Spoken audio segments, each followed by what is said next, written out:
about anti-tax activist Grover Norquist, not completely, but let's say mostly trying to help the senator with an immigration reform package that Grover, I'm sure you heard the retired colonel say just didn't meet muster with him, especially in light of these Boston attacks. What do you say? Well, the good news is that as the colonel has a chance to actually read the legislation, all the things he talked about that he wants are actually in the bill. And the things he thinks they aren't focused on, they are. The bill's 800 pages. Also, nothing was going to pass next week. We're weeks away from hearings. We're a couple months away from a vote in the Senate. This legislation is on track. I'm very happy because the senators that have put it forward put it online. It's been online for a week now. It's going to be online for more weeks before the Senate Judiciary Committee marks it up. So people will be able to see exactly what's in it, and some of the questions the colonel raised are exactly what the bill does. So the more you see it, the more you'll like it. It's the opposite of Obamacare. The more you saw it, the less you liked it.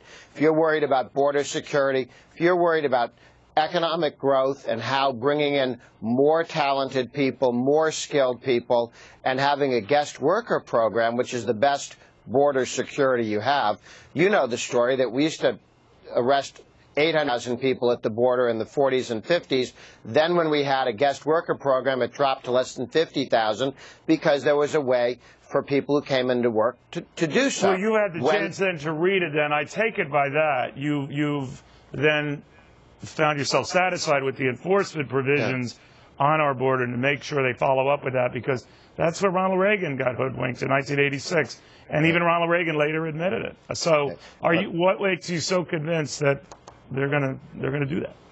Well, two things. The big failure with the 86 package was there was no guest worker provisions, and so people just kept coming across the border illegally because there was no legal way to do it. Of course it was going to fail. This has a more robust guest worker program, not as much as I'd like. I mean, this is not a perfect bill, but in all the things you want, border security, a guest worker program, high-skilled talent, bringing more people in for economic reasons rather than other reasons, all of those rather than family reunification, all of those make this very pro-growth. So all the big stuff that you like are in there. So let me just, if you don't mind, moving in the right direction. Well, let's move to a couple of other directions here. One is that regardless of what you say and the substance that's still in this, a lot of people say the atmosphere has changed completely post-Boston, post this threat from Canada, that the environment has changed, and whatever good this bill has, it's going to take a back seat right now. What do you say?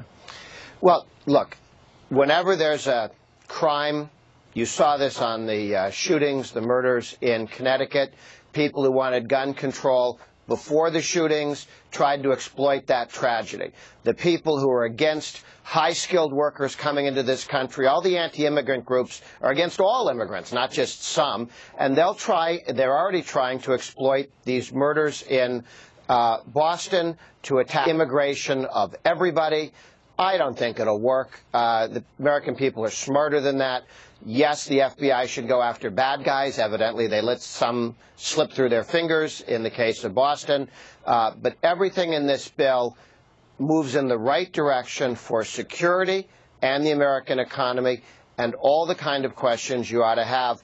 Shame on the people who've tried to use the murders in Boston to undermine immigration reform. I don't think they'll be able to do it. All right. Thank you very much. Good seeing you again, Grover. Grover Norquist. Good to see you.